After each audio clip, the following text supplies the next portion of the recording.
फोनमध्ये बघूनच पेपर लिहायचा असतो, तर पेपर लिहायलाच कशाला बोलवतात काय माहिती. तर हे गाईज, मी आहे जागृती आणि आज आहे आपला day 2 of new vlog starting.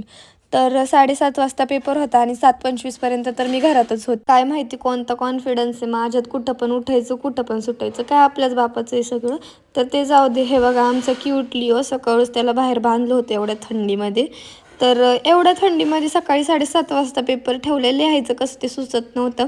त्यात उशीर झाला होता, सकाळी रिक्षा पण भेटत नव्हती. तर नशिबाने नूतनची मम्मी भेटली, त्यांनी मला कॉलेजपर्यंत सोडलं. माझं कॉलेज असून मला माहीत नाही की त्या कॉलेजमध्ये आज काय कार्यक्रम होता.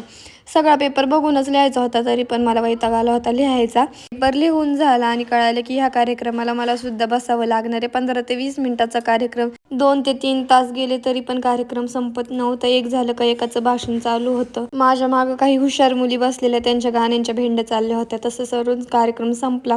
आम्ही घरी जायला निघालो. फाट्यावरतून हे 2 समोसे घेतले. घरी जाऊन हे क्लेची किचन बनवले.